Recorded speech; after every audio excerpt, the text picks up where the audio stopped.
Good evening, everyone. Assalamu alaikum, and welcome to the second half of the first session of the Africana, Muslim, and Genealogies of White Supremacy Sawyer seminar for the interdisciplinary study of Blackness and Muslimness. My name is Murad Idris. I'm an associate professor of political science, and I am co-leading the seminar with Professors Samir Ali and Saad Abdul Khabir. The seminar aims to address the way that the racialized figure of the Africana Muslim, Muslims from Africa and its diasporas, has been hyper-visible in the theory and practice of racism since the days of Columbus, yet has been largely invisible in scholarship on critical race studies, white supremacy, and Middle Eastern studies.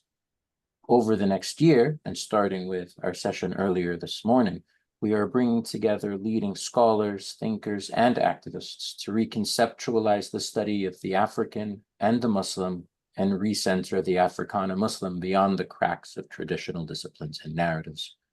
Our goal through all this is to trace the intersection of race and religion in the production and reproduction of white supremacy in both theory and practice. The seminar is supported by the Mellon Foundation, and it is housed at our home institution, the University of Michigan, the origins of which are a land grant from the Anishinaabe, the Three Fires Confederacy of the Ojibwe, the Adawa, and the Potawatomi, and the Wyandot.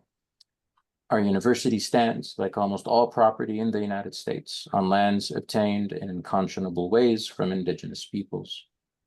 Knowing where we are changes neither the past nor the present, but it is through scholarship and pedagogy that we work to create a future in which the past is thoroughly understood and the present supports human flourishing and justice while enacting an ethic of care and compassion. Today's session is Prisons, which aims to generate a wide-ranging reflection on themes of captivity and carcerality by way of the theory and lived experience of the Africana Muslim. From local jails to military black sites, prisons function as the limit of freedom and use punishment as a technology of power. Prisons, as we heard this morning, are where the biopolitical and the necropolitical reinforce national and imperial objectives and desires. Within these spaces of domination and death, Africana Muslim captives have developed forms of self-determination, self-development, and the production of intellectual theory. Prisons which extend previous orders and create new ones speak to the urgency of our political moment and to the long and global histories that illuminate dynamics that define the present.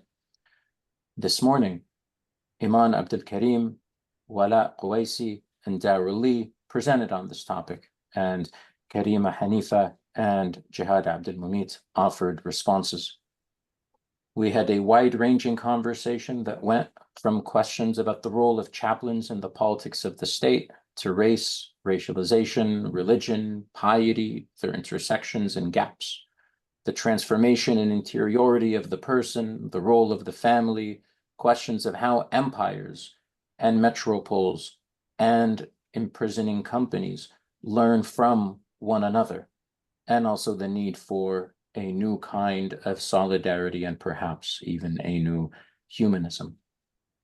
Our future sessions will include discussions of plantations, courts, media culture, theory and the production of knowledge, and much more. This evening, we are honored to have Jihad Abdulmumit deliver the keynote address for our first session. Jihad Abdulmumit is the chairperson of the National Jericho Movement, which supports political prisoners in the United States and campaigns to win their freedom. He is a community activist, a motivational speaker, a playwright, a retired healthcare provider, and, as we saw this morning, a really generous and important interlocutor. Brother Jihad was a domestic political prisoner and a prisoner of war and served 23 years of his life in prison for his involvement in the Black Liberation Movement. Today, he will speak for approximately 30 or so minutes, and then we will open it up for Q&A. With that, I'll turn it over to you, Brother Jihad. Thank you so much for being here with us. Thank you, Brother Murad. I begin, as always, with Bismillah, in the name of Allah, Ar-Rahman Ar-Rahim, the Beneficent, the Merciful, and with a small dua. Alhamdulillahi Rabbil Alameen. Wassalatu wassalamu ala Muhammadin, Nabi wa ala alihi wa sabiya ajma'in. Which translates to say, all praise be to Allah, peace and blessings be upon the Prophet Muhammad, his family, his companions, all together. And what comes after, Ahmed Bud. So I thank you for the introduction, and I want to begin also by giving top salute to Sister Suad Abdul Kabir for facilitating this and convening us this morning, and myself now in the future programs that was talked about by Murad.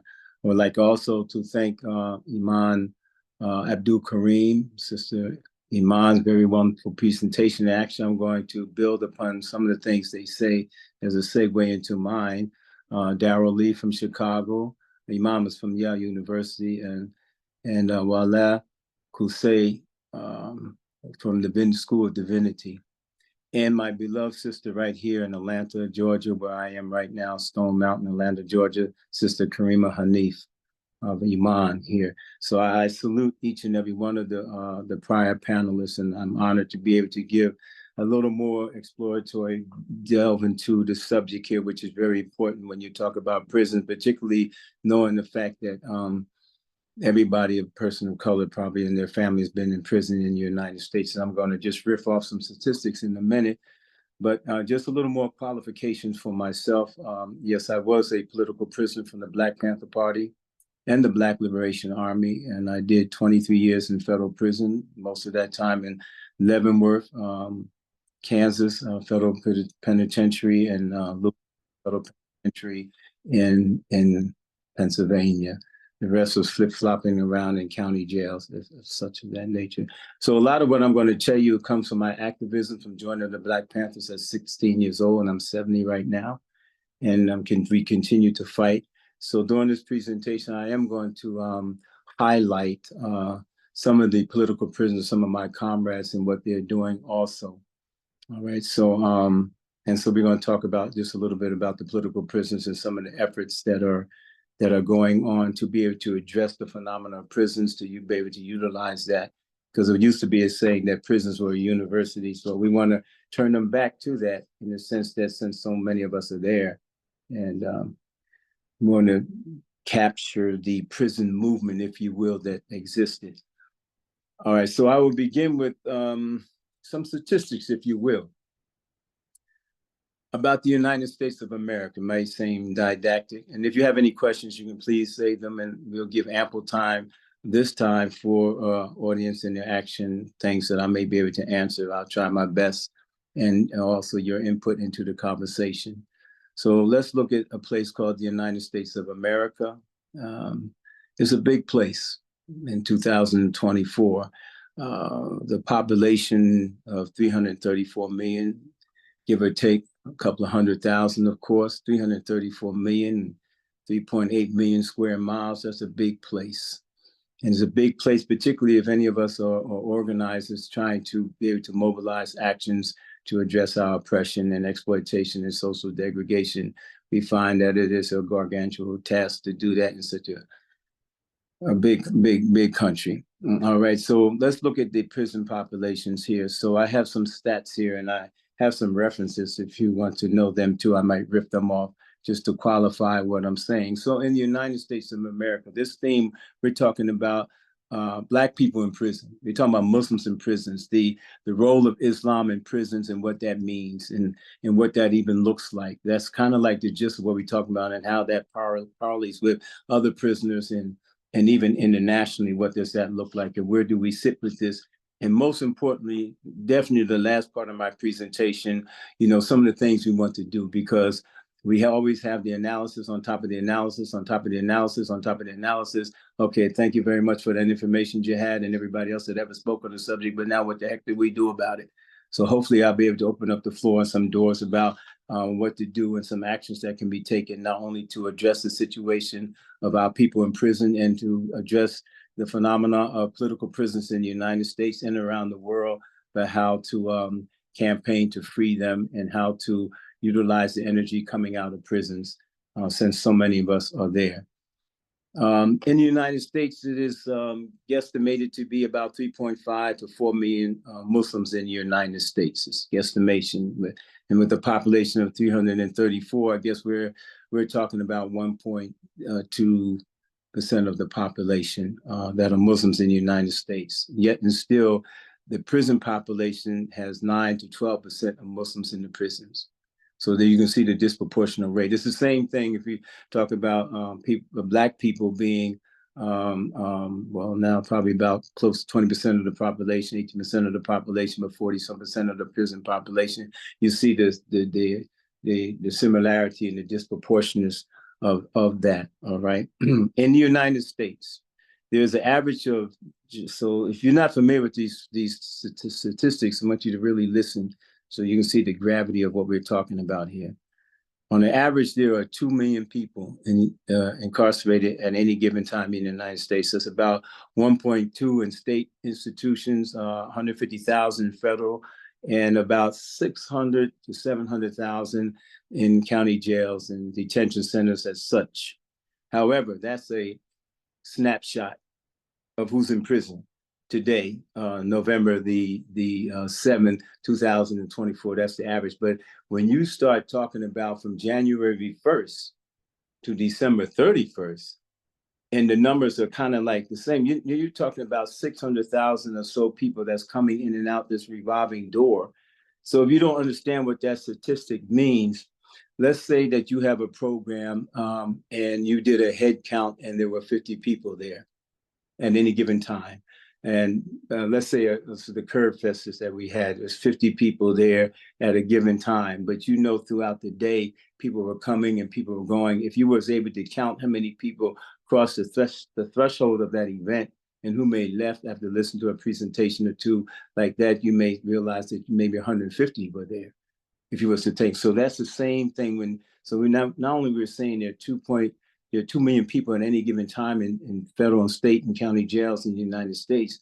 But when you start talking about all those that have come and gone, then the number is even larger when we talk about that. So prison is a big deal.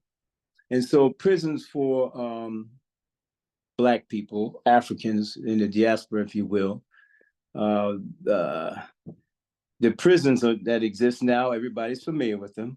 But what used to be a prison from the time that we were pushed and shoved and pulled off of a slave boat, you know, it could be a pit in the ground, you know, a shackle somewhere in the back of a barn, or whatever the case. But it's always been that captivity for us that were irascible, or that looked the slave master in the face, or just what the hell, just because of, just to break our spirit, to break our back, if you will, or those that tried to escape. And of course, for those that tried to rebel, of course, that's probably was the death sentence with the hang of a noose, the castration, the pulling apart by horses and mules and what have you, the thrown down to the bottom of the lake.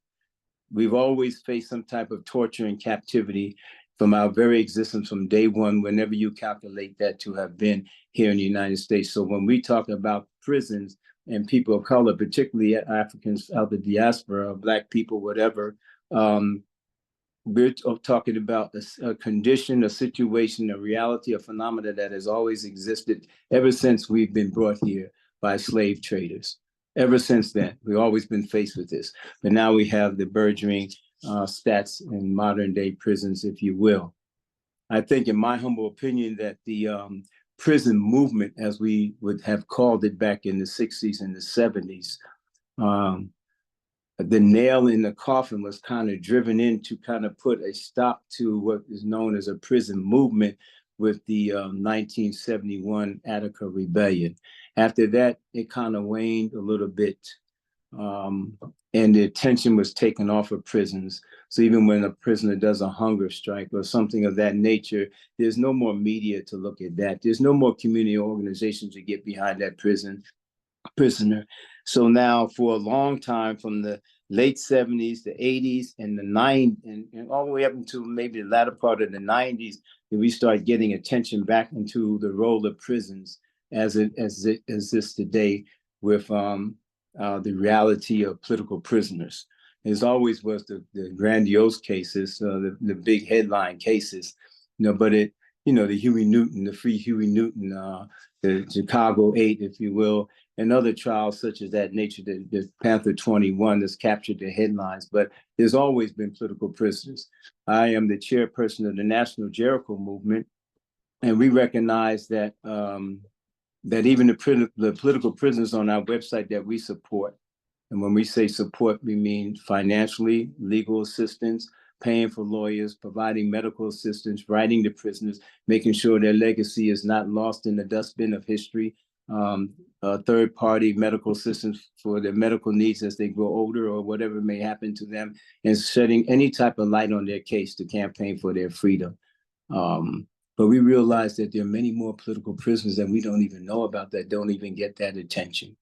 We realize also that every case in one way, fashion, or form is political because the system itself is political. Our oppression is political, it's racially exacted upon us through white supremacy in this land that we are. So even if Brother Man, as Gil Scott Heron said, Brother Man going to steal the hubcap, drink some wine, break a window, Brother Man going to jail, even if it's a community crime against the community, in a sense, that situation that is created by systemic racism and oppression and exploitation, that environment that cultivates that type of ignorance and that type of hating ourselves and that type of committing crimes against ourselves that results in us being in prison is a political situation. So we are victims of a political situation. Even your crime wasn't one of politics. You didn't fight against the system or anything like that nature. So in a sense, somebody can say, well, my uncle was in jail. He was falsely accused. Yeah, I understand that. I can really relate to falsely accused. And so in that sense, the situation is political, but he himself or she herself may not be a political prisoner. So I hope everybody understands that. But to the point, Islam in prison, I guess as this morning we was talking about Sister Iman Kareem, had brought out how the Nation of Islam was prominent in the 60s, whatever. And she spoke a lot about Al-Hajj Malik al-Sabaj, Malcolm X conversion in prison or reversion in prison to Islam, which really was into the Nation of Islam and the role of solitude and seclusion and finding ourselves, breaking that kind of wild, arrogant thing that how we may have been conducting ourselves on the street, whatever, thinking we was all of that in a bag of potato chips, and coming into a situation where we were kind of humbled because of the oppression, because of the isolation, because of the seclusion and the brutal, the violence of the slave master without any veneer or anything like that. It was raw in your face. So we talked a lot about that this morning and how in prison, a lot of people convert or revert, if we want to say, because we say reversion because we all was born in a state of Islam, which just as a side note means complete submission to the creator. So we was all born in that natural state. And as we got older, the environment, our parents, whatever our culture takes us into something else. So that's when somebody takes their Shahada and professes their Islam, we say they reverted back to their original fitra or the original state or condition of what they were. So sometimes somebody says conversion, we understand that. Somebody may more accurately say reversion. We're cool with both. You understand what we're talking about. We won't get into the polemics and debate the terminology of it, and stay away from the real issue about what's happening. They embraced Islam. How does that sound to you? All right. So, but there was the Nation of Islam, but it was like that condition in prison. I took my Shahada. I became a Muslim in prison. So prison allows for a place, in spite of the violence and the craziness that goes on and the wildness that goes on, a person does find themselves in a mental seclusion, if not in a physical seclusion, which is in solitary confinement and segregation or whatever the case may be. But it allows for that condition to happen of self-reflection.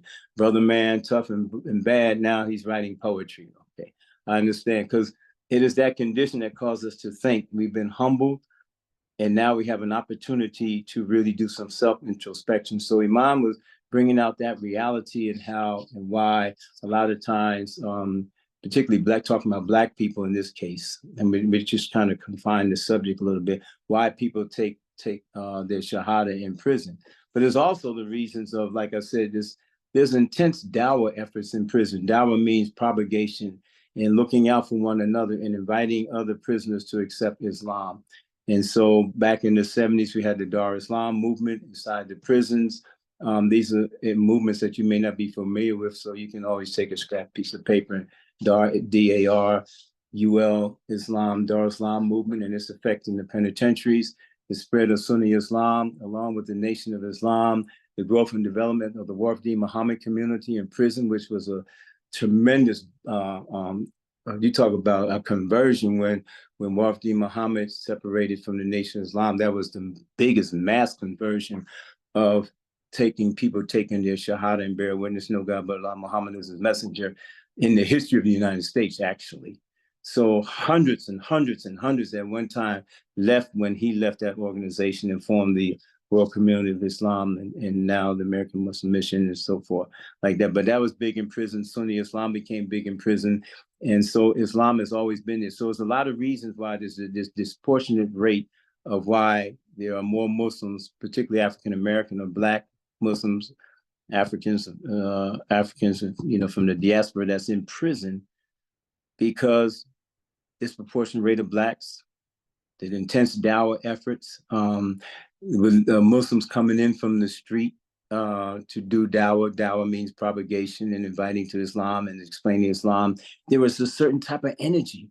And it became even more stronger in 1979 with the takeover of the Iranian embassy by the Shiite Muslims in Iran. That was a big thing. Everybody was like, hey, because over here, brothers and sisters that were Muslim in the United States, we were championing it. So the Sunni Muslim world may not, because of the foolish rift between Shiite and Sunni Muslims. That's why we can't support each other, which is a side note why Israel can bomb the hell out of Lebanon and Iran and everybody else, and other Muslims just sit there looking stupid. But, that rift has caused us not even to support each other. But nevertheless, in prison, we were saying, oh man, the Iranian Revolution, Imam Khomeini, and it really generated a lot of shahadas and people interested in Islam. It was militant, it was revolutionary, it was anti-establishment.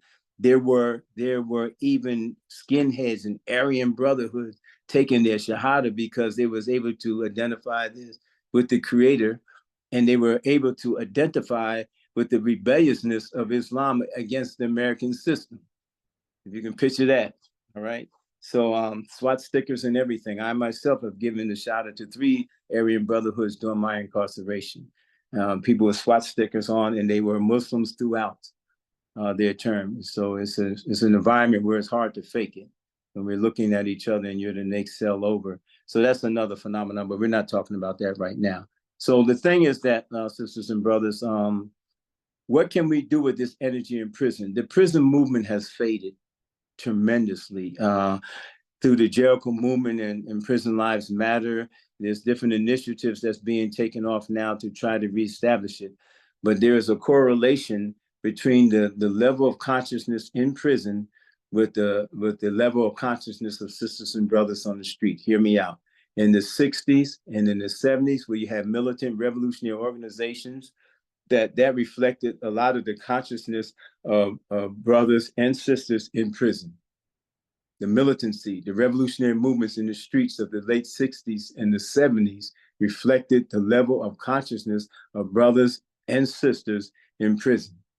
Now, if you want to know what the level of revolutionary consciousness is with not only Muslims, but with prisoners in general, all you got to do is do a little litmus test which way the wind is blowing, and check the strength of the movements today out here in the community. So we're lagging far behind, and this is not to slight all the progress we're making individually as organizations are making strides, but as a whole, we're not doing good. You saw that in the elections, okay? You see where the country is at. You see how divided we are. You see the big gulf between theory and practice that the revolutionary organizations in the United States of America has, for the most part, as a whole. And like I said, sometimes when we talk about the problems, we invisibilize the progress made by so many wonderful organizations in community. But as a whole, in this big place of 3 million square miles, it's a dent. It's a dent. With 334 million people is a dent. With 40 some odd million Black people is a dent. And we've seen what happened in with the confusion with the elections, and people don't know which duopoly, which oppressor to vote for, and we haven't established ourselves any brick and mortar. So that reflects what's happening in the prison. So in prison today, and we're going to conclude with what we should do in the last 5 minutes of my 30 minutes here. In prisons today, there's several things that's happening. Here we went through the 60s and the 70s, and the prison movement was strong, and brothers were taking Shahada, and sisters were taking Shahada, and Sister Karima talked about her miraculous experiences in prison when she was there as a juvenile, going in 14, 15 years old with a life sentence, if you can even picture that, and coming out as strong and resolute, and she telling her stories. Those days are not really happening now because of several reasons. It's more repressive in prison. I mean, it was beat down repressive there, getting them beat down, but now it's repressive in a more sterile, microscopical, clean type of way with neon lights and polish and mop floors, and you will be in your cell separated from everybody else. Before it was a dungeon, dirty floors, the place looked like a daggone castle, but you can walk around and people getting stabbed. So you had to, but you were allowed to organize and have political education classes. Your crew, we had a Black Liberation Army collective in Lewisburg at one time with 7 comrades working out and training in the yard. Before I left, I came home in 2000, there's, 70, 80 brothers making slop in the yard under the tower. I think that's not going to be happening anymore in the United States because the whole system is becoming repressive in a different way. So I'll give you an example. I know I'm talking fast. I hope you can catch it. Before, if a prisoner attacks a guard because of whatever, what you can expect to happen is that brother will go to solitary confinement. When the shift changed, they'll probably come in and break his arm and break his jaw and beat him up. He'll stay in solitary confinement 2, 3, 4, 5 years. He'll come back out as a hero. Even the guards will be saying, yeah, that's inmate so-and-so. Today, and other prisoners will recognize him. That's a strong brother there. You want to know how it's changed, sisters and brothers? You want to hear something that's going to be very, very sad to hear? If you take that same scenario today, brother man going to knock a guard out. Well, they're going to put him in solitary confinement. They may not break his arm. They may not beat him up. What they're going to do is they're going to slip an indictment underneath his door, and he'll probably get 15 more years. All right. When he does come out of solitary confinement, the other prisoner's going to look at him as being a fool. Man, what do you do that for, man? Why'd you escape? Man, you made it bad for us. We can't get our donuts no more. We can't watch late night TV. You see how it is? I'm telling you the truth. I was there. They punked us even in the prison. They punked us in the prison just like they punking us on the street. This is a very serious thing. So the few brothers that are toting, we have strong comrades in the Black Prison Lives Matter movement that are doing work, but they're easily isolated. They're put in the hole because of their activism, and they found their writs and their petitions and fighting against prison conditions and trying to help raise the consciousness of their fellow prisoners. But they're very much isolated because just like out here, that whole movement is very in pocket size. The movement out here is in our silos. We work and function out of our organizations. And it's reflected in the prison, in the music, the gangs, the ignorance, the killing one another without any revolutionary conscience, without any political consciousness. It's reflected in the person that just got arrested today that goes into prison. And the next one, and the next one, and the next one. You got a whole population of ignorant sisters and brothers, and they come out ignorant to no movement at all. It's a bad situation.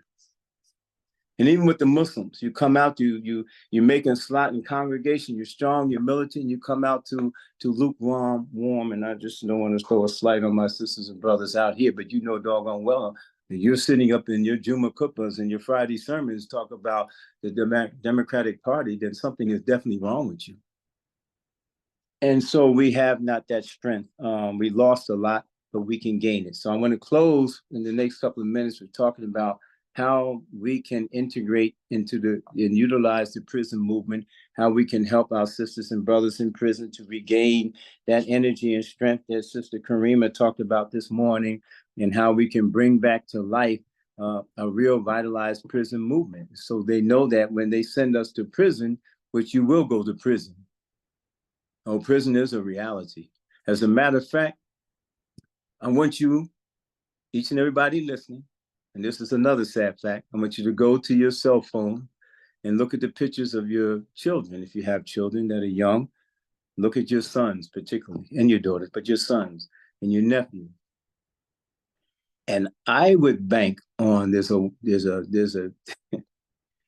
50% chance that that beautiful child that you're looking at will be in prison one day. I know that may sound offensive. Yeah, but your son is going to prison. Your nephew going to prison. You know that, black man, right? You don't know that? You didn't hear the statistics I just read? You don't see how it's getting more repressive? You don't see how this has become more of a fascist state? You don't see the cop cities that's being built? Look at the picture in your cell phone and tell me that your son is not going to prison, that your nephew is not going to prison. He's going to prison unless we mount a defense of a movement to challenge this system and provide a viable alternative for our young men and our young boys and our women. But you know, there's more men in prison than women, and our women be left to fend for themselves, or go for second best with some Jack Lane brother that doesn't even know his you know. So anyway, so here's what we can do. You can do a couple of things. And if, like I said, if you have questions, you can please put them in the chat, or however, my dear sister Saud is going to have us to address the questions, and I can answer them, or you might can answer them yourself. But we'd like to open up the floor in a minute. But I do want to offer some things that we could be doing.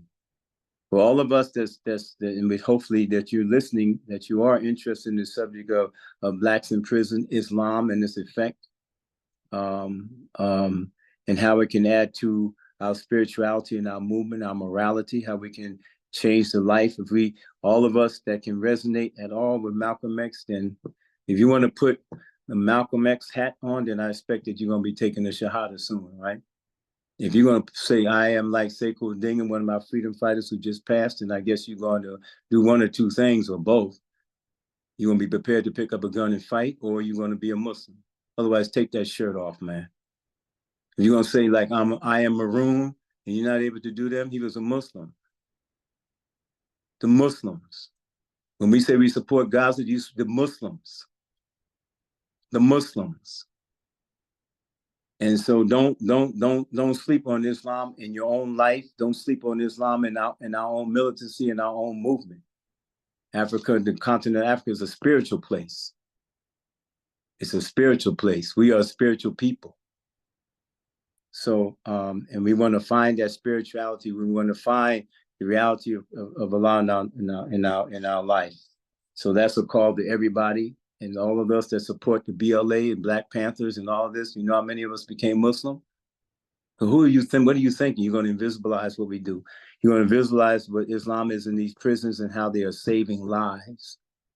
So this is what you're going to be supporting. So anyway, we ask you to check out the National Jericho Movement, the JerichoMovement.com. The JerichoMovement.com. If you want to do something for political prisoners and know who they are, if you have ideas, you want to participate in all the programs and campaigns from Free Kamal Siddiqui, Imam Jamil Al-Amin, Dr. Afia Siddiqui is a Pakistani sister in Carswell, Texas, the most horrendous case that you can think of. All right, in isolation all the time, a young, small Pakistani sister. She's a Hafiz and Quran. She had all her teeth knocked out. She lost her son. She was renditioned for 5 years. Now she's doing an 86-year sentence. We need to help her. Every Muslim in this country that does a Juma Khutbah should be talking about her every single day. And not so much the picnic that you're going to have or the Six Flags. But we need to get down and dirty and granular about freeing our people, about addressing our poverty, about our lack of empowerment in this country. So that's a challenge to all the imams that's listening. Out of all due respect, got to amp up the game. They're killing us. They're killing us in Gaza, and they're committing slow genocide of Black, brown, and indigenous people here in the United States. And we're going into prison by the groves, and we're losing our children left and right through this worldly life, as we say, the dunya. So I'm inviting you to check out the National Jericho Movement. And when you check out the National Jericho Movement, that will open the door for you to check out other organizations that we are in collaboration with, which we invite you to do that also. In working in our community, particularly as we're talking about prisons, to work with prisoners in general, how to help your family members that are in prison, I hate to use this word, but I can't, I'm sorry, I don't want to have to turn in my Black militant card, but to participate in any reentry efforts. I hate the word reentry. I'll figure out something else. But when brothers and sisters come out of prison, to be able to help them get situated, to be able to embrace them in the movement, because it is said many times that one of the best healings, as Sister Karima, I'm referencing her a lot, can definitely tell you with her activism since she's been home, one of the best ways to heal from the trauma of incarceration is to participate in the movements in your community to address that, to abolish prison, to abolish the prison industrial complex, to find alternatives in your communities, to reroute our children from going to prison, and to help prisoners that's coming out to find their way, to politicize them, to invite them to Islam, to a better and healthy way of life. Sister Karima can probably beat that path better than me. So join the Jericho Movement, at least check it out. Find your home in dealing with political prisoners and consequently and subsequently dealing with prisons in general. And the last thing I want to say is, we have an initiative, and Sister Suad, I'm done. We have an initiative called the Building a People's Senate. We have to develop coalitions that are strong, focused, and militant of and within themselves so that we can develop alternative ways of life. So when we say abolish the prison industrial complex, we'll make sure that Bubba and Brother Man is not running ripshod in our community. So we have to, in order to do that, you cannot just do that to your organization by itself. Hear me now. We have to form the necessary networks to be able to build a coalition of organizations of sharing information and resources across the United States of America, so that, and this is a generational struggle. It's not just the next 4 years. It's not somebody running for president. It's not any of that. It's not asking, the judicial system to bring justice for some cop that killed a brother. All right. It is building our own brick and mortar, our land, growing our own food, getting away from food security to food sovereignty, to be able to have our own, and this is so important in any struggle. And so we're asking you to join the Spirit of Mandela, the People's Senate Initiative. So you can write this down, and then I will be closed. spiritofmandela.org. And in that, you will see the link to building a People's Senate. That is a level of representation across the country, not a third party, fourth, fifth, or sixth party. We can do that too. But this here is something that's not so divisive. It's very unifying. It's not taking away your mission statement. It's giving breadth and scope so that you'll be in contact with that organization in Los Angeles, with the other one in Chicago, the other one in Houston, Texas, the one in New York and Boston, Atlanta, Georgia, down there in Gainesville, Florida. You feel what I'm saying? Because if we don't do that, then you don't do it. We get what we deserve. You deserve a Donald Trump. You deserve a foot up your ass. In 2024, Jihad, all of us deserve a foot up our ass. Because if we don't see it for now, then we don't see. What are we going to see? They say Gaza is the largest outdoor prison. The United States is the largest indoor prison. You feel me? And we're in prison now. We just don't realize it. And we have become comfortable with our oppression because we live in the most modern, wealthiest country in the world. Mind you, now built off the back of slaves and the exploitation of you and I, even to this day. So I'm going to close with a dua. Subhanaka Allahumma, glory be to Allah, wa bihamdika, and praise be to Him. Subhanaka Allahumma wa bihamdika wa tabaraka asmuka wa ta'ala jaduka wa la ilaha ghayruk. And there's no God but Him. So I open up, Dr. Suad. I don't know, I can't see you. Oh, there you go. Yeah. You can the question. Yes.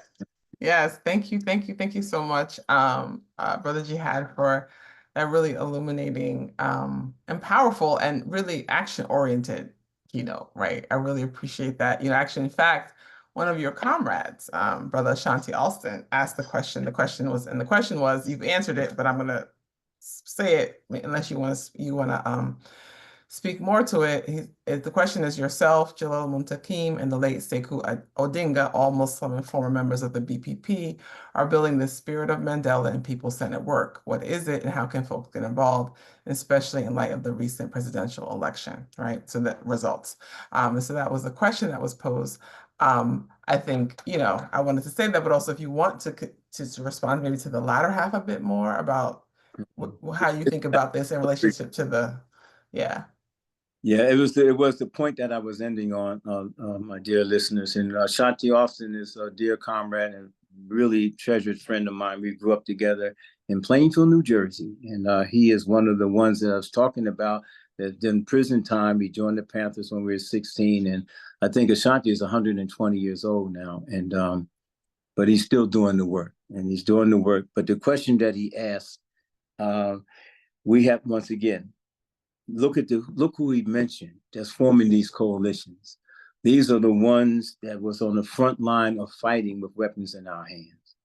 And now we realize that, okay, all right, here we are now. We're talking about Jalil Muttaqin. He founded the Jericho Movement back in 1998 while he was in prison, and he did 50 years, and he's coming out, and he's still working, and he's still strong. He's still doing his push-ups.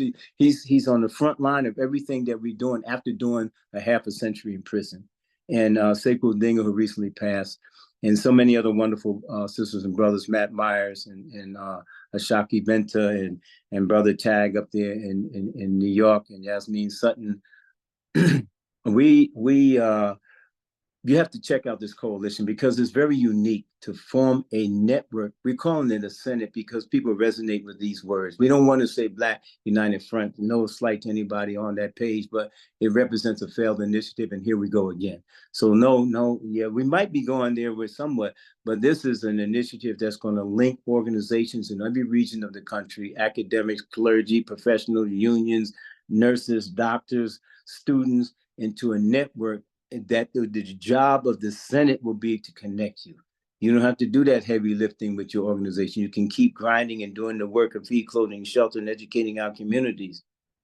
The network will bring you together. The network will be able to assimilate your ideas, not impose ideas on you, but to assimilate your ideas into one powerful voice. So then eventually when we do have a third party, we'll be able to swing people there. But aside from the third party thing, we'll be able to develop our own infrastructure of land, of farming, of cultivation, of growing our own food, of taking care of ourselves, of housing ourselves, and coming up with our own plans. So even when it comes to our medical care, we don't have to ask the same repressive system to come up with a better plan.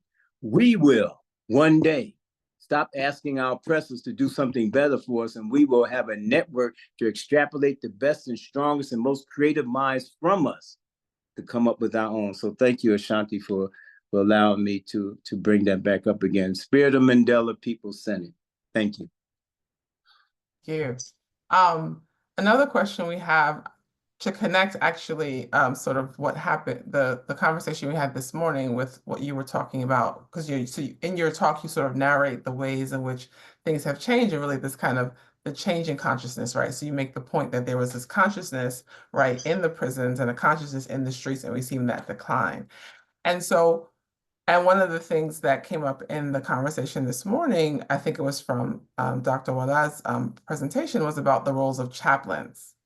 And so we were interested in sort of the question is sort of like, can you say something about the different kinds of roles that chaplains could play in prison? Some were there to ensure loyalty and to capture the incarcerated person even further to the state, but others maybe were helpful for making transformations of the subject beyond or against the state. How do you think that works? Yeah.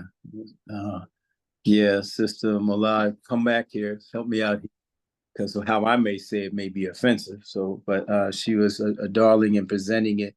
But yeah, the role of the chaplain is very important because it allows for it should allow for Muslims to talk about Muslims now and Islam into the penal system, to be able to come in with not only to educate and teach Muslims about Islam and the proper adab and the jewels of the faith and how to do things, the rituals correctly, but also to be able to be their conduit to the outside world. But if you're coming in there to teach us how to be a good citizen and to turn out a bunch of Uncle Toms and to take away our militancy, you can hit the road there. Hit the road, man, with that Uncle Tom stuff. So I'm drawing a line. As a former prisoner, I know the difference, you coming in to do this or you coming in to make us stronger. So when we come out of prison, you're not putting out our, so, okay, so yes, the whole conversation is not about not committing another crime. Of course. You don't want to rob and snatch a pocketbook and steal and cut up in your own community. You really don't want to do that, period. We want to look at ourselves as ambassadors of our nations, ambassadors of our families. So we want to channel that strength. So I would say that I think Sister Wallah was talking about she mentioned good guard. I'm reading my notes for her. Good guard, bad guard, good chaplain, bad chaplain. So those chaplains that come in to do the serious dawah work, they probably don't last that long. And the Bureau of Prisons, the Federal Bureau of Prisons and state institutions are really selective, and they kind of monitor how and what you say and who you are. So I understand you got to be kind of coy and strategic and getting in there. I worked, when I came home from prison in 2020, actually I got a job.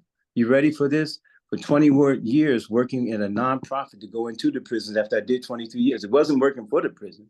It was working as a case manager to do HIV and hepatitis C screening from a nonprofit. And I was able to say things, but what I was able to do was miraculously, I might add, to couch everything in legal and statistical jargon. So I talk about the prison industrial complex, I talk stats.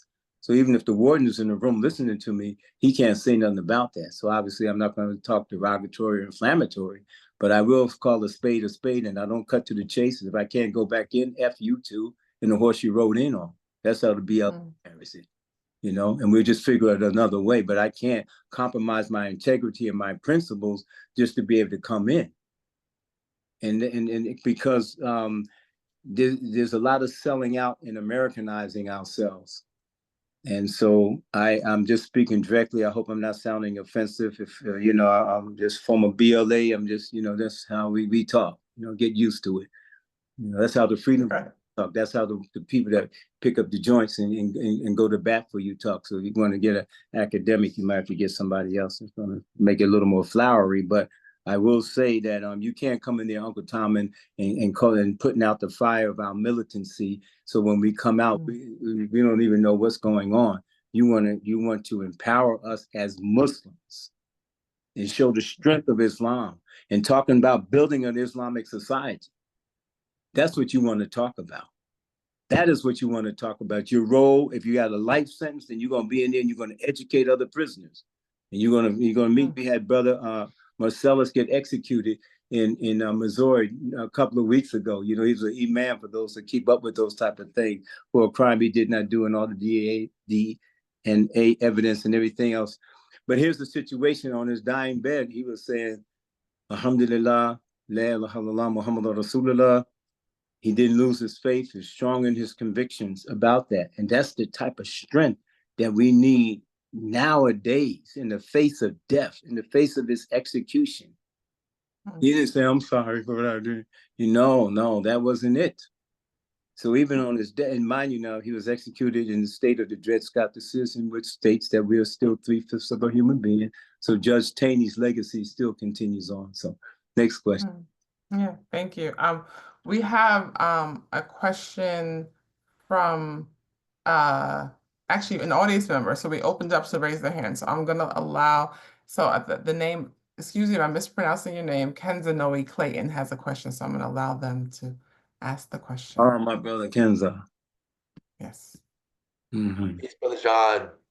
Peace, my dear brother. I know I owe you a phone call. I got it. I'm muted here. Can you hear me? Yes, I can. Yes. Okay. My question is, what are the students' role in the People's Senate? It's my first time hearing about this initiative and chatting with a few folks about, coalition building, and I think it is really important at this moment. I feel like the biggest problem like students face is authentic connections with like their community, at least outside of our institutions. And while a lot of like the bubble is formed by the institution and like it's something that we need to do work to break through, I also feel like there is a generational uh there could be generational miscommunications too. And I think we don't uh really see too many intergenerational organizing or communication. Um and I think if we're going to overcome that, we definitely need to have more conversations like that. So Mhm.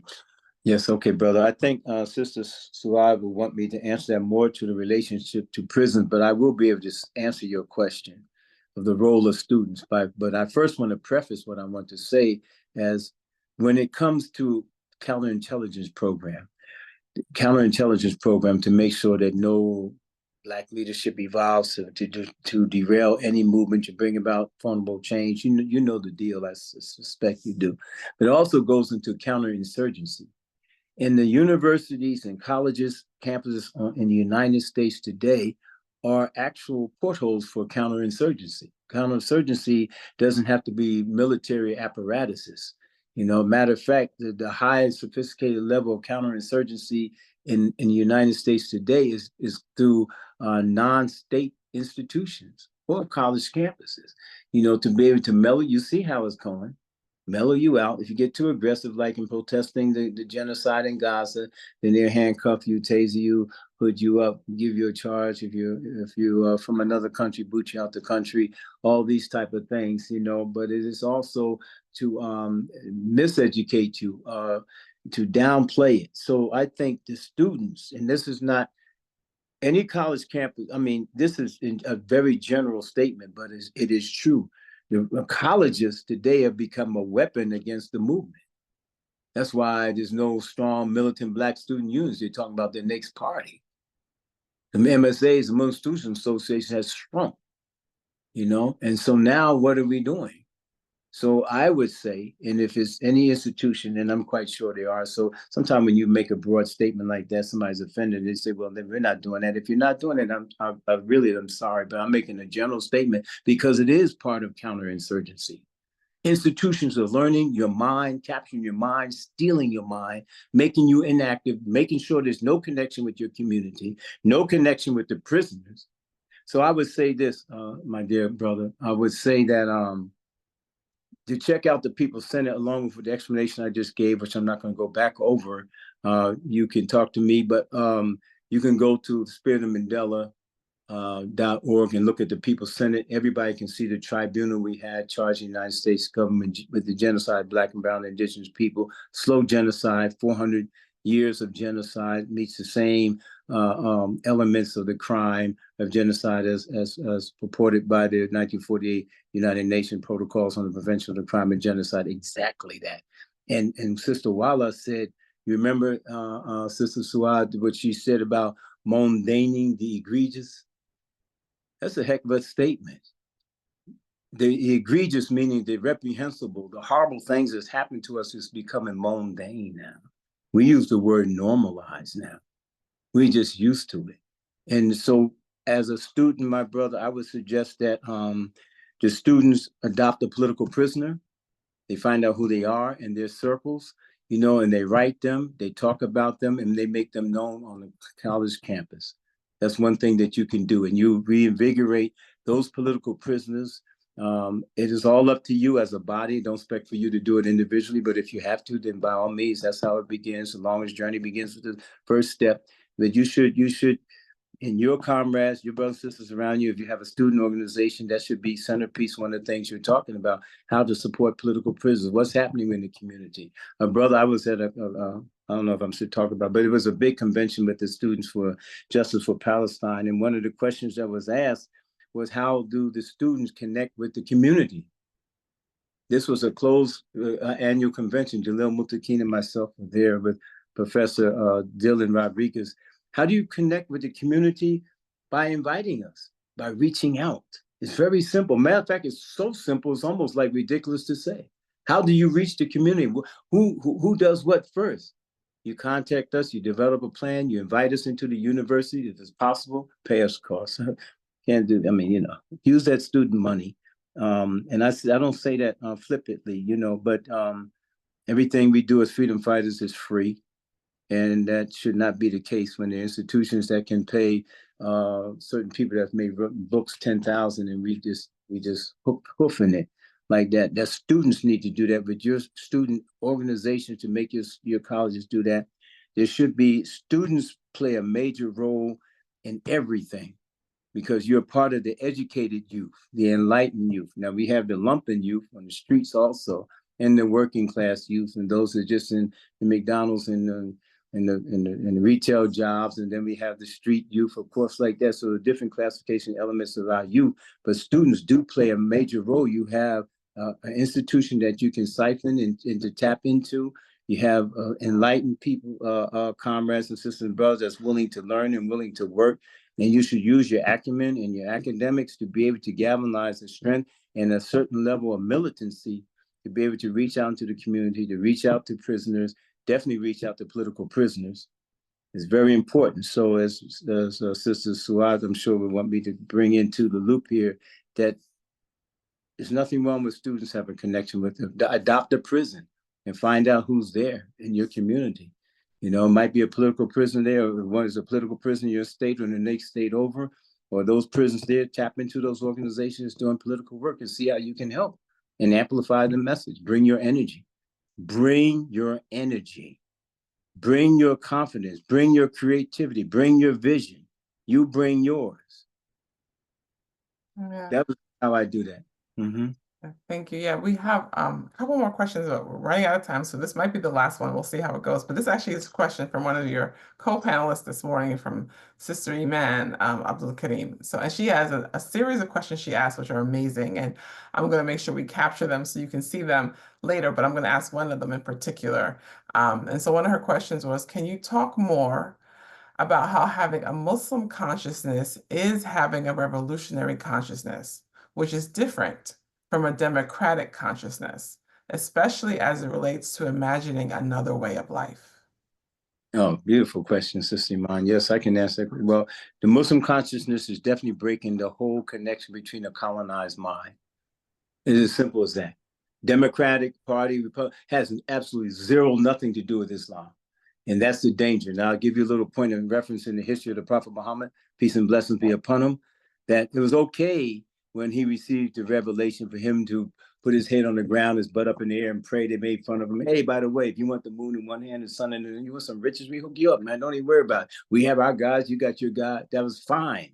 But when he went into the Kaaba and threw out the idols, like Jesus did in the temple, oh, wait a minute, man. You just now disrupted. Oh, I see what this is. This is another way of life with its own economic system, its own politics, its own references. Has nothing to do with accepting and submitting yourself to our colonizing system. Has nothing to do with our greedy system, our exploitative system. And you're going to disrupt that, and we're going to kill you. That's when it made a difference with Prophet Muhammad. That's why he had to run and go to Medina. Had nothing to do with his just ibadah, his worshiping. It has something to do with, this is a political movement also to change and to separate from this. And we have our own system. Academics should speak about that reality. We need to be able to put that out there. Just as bold as anybody else to put their platform out there. And we don't tend to do that. But the answer to your system is, it is separating ourselves from the colonized mind. And sometimes the oppressor knows that better than we do. We don't even realize the power that we have if we was all to really bow and submit to the creator of the world, to the universe, as opposed to the Democratic Republic system or the stale-ass United States Constitution, part of my language, that's only designed for white men, and we're trying to tweak it out to make it for us. Where's our brilliance? Where's our creativity?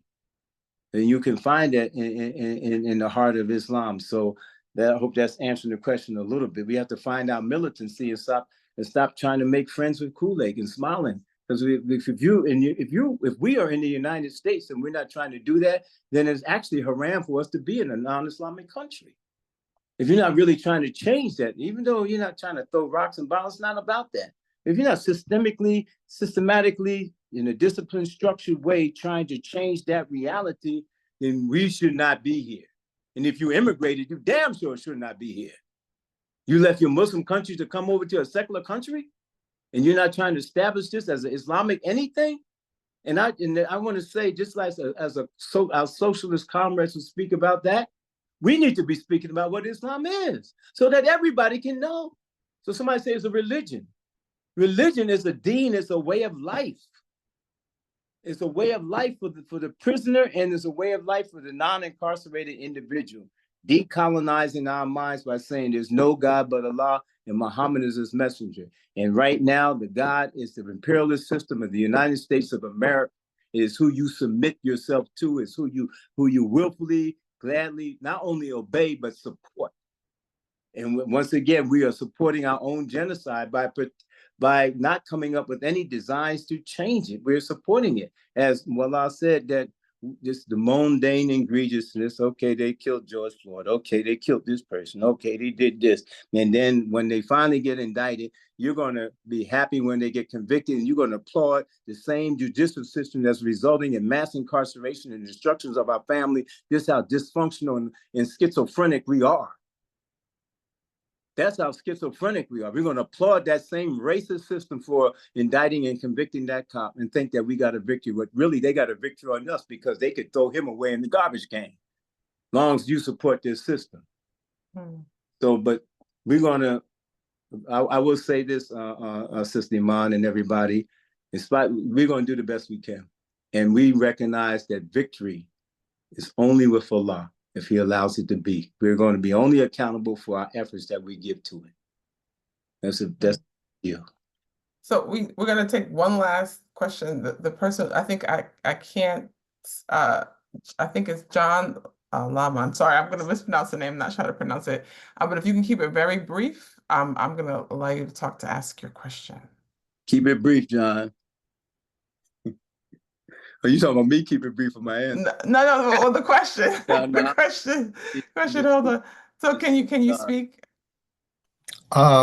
Yes, I can say a few words. I wasn't expecting to. I've been here listening to very important and very historically correct, and of course ongoing important and necessary information. I myself also was a political prisoner for many, many years, and Jihad laid out the reality from the historical perspective unto now. But one thing we do definitely have to remember and take action with, regardless of where we're coming from, is that there are political prisoners, sisters and brothers, revolutionaries that are locked up in cages right now. And we have to work whatever we can do on different levels. It's, from just basic support to, like, a few dollars to buy some instant coffee in the commissary and a bar of soap, to like supporting the other efforts they are pushing for their to try to get released, or at least to try to get out from under the extreme repression, like Jihad was just speaking about a little while ago, in the segregation units and holes and so forth. So I just want to bring that up, just throw that out again, that political prisoners are there right now. Whatever we can do to help them, we should. And Jericho certainly is the major and best organization to support in this work. All right. And I thought you said John. I see Jan. Yes. Okay. I got it. That's my right there. I just want to say thank you for that, brother. I will say, Sister Suad, in closing, keeping it short, that yes, so there is the legitimacy of any human rights movement, if I can use that word, broadening the whole, any revolutionary movement you want to say, to any leftist movement, any progressive movement, any human rights movement, there has to be somewhere in there, hopefully centerpiece, the support of political prisoners. If you don't then fine. Let's get that corrected, because that authenticates your movement. You cannot be talking about this and that and freedom, this and that, and those that fought and have been in these cages, as John said, for decades, the freedom fighters that are languishing there, and you may not know who they are. Do you know who Leonard Peltier is? He's a Native American brother. He has a chance to get up. Perhaps he's sick. He's, before the Biden administration leaves, there might be some efforts to get him pardoned. Possibility, and then we have to ask, unless you're going to blow the wall down, and so like Dr. Afia Siddiqui, Imam Jamil Alameen, Kamal Siddiqui, there's many, many more. Bill Dunn, there's people that you have never even heard of, Kojo Bomani, Braylon Brown. So go to the Jericho website and see how you can help. A lot of these prisoners have their own campaigns, which Jericho supports them, but you can find it by going to the Jericho website. You can see how you can help Dr. Afia Siddiqui and Leonard Peltier, Mumir Abu Jamal, and many, many more. And you'll learn the history one of the most serious connections you can have with our liberation struggle is your connection with a freedom fighter, not reading a book. We'll be dead one day, and then you will be forced just to read a book. But while we are alive, writing a simple letter, it does wonders. Sending some commissary money, getting part of a campaign. You may have some ideas that we need, just bringing the energy, the students, Lenza, just coming in with the students, bringing that energy into any type of meeting space is empowering. So thank you, Comrade Jan, for bringing that up. And thank you for your comments tonight, your commentary, right? Your perspective, I think, is really powerful and very important.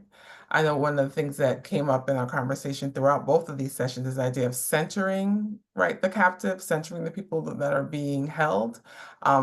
The political prisoner, the prisoner who may not be political in the strict sense of that, but really centering that experience and recognizing how connected that is to what's happening outside the prison, right? And so the idea that there isn't these, the ways in which the prison functions, people become invisible, you don't remember them, they kind of disappear, but in fact, they're very much here, very much alive, very much part of the struggle, and like reconnecting.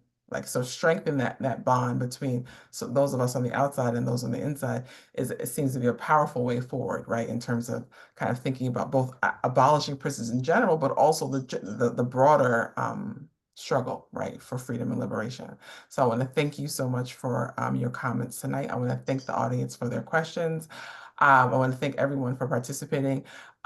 This, as Murad mentioned when we opened, this is the first of a series of sessions that we're having over this next academic year on the relationship between sort of the Afrikaans, Blackness and Muslimness, the prison being a clear site, right, with these two concepts and the experiences of the Afrikaner Muslim happen, right? And this kind of reproduction and production and resistance to white supremacy. And so we'll be talking about other sites. We're talking about plantations in January.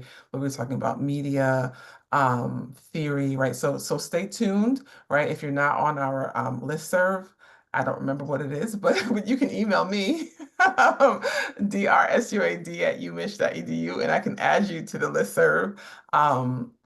So just to continue to participate and to continue to be part of the conversation, because it doesn't really end here. So again, I want to thank everyone for joining us tonight.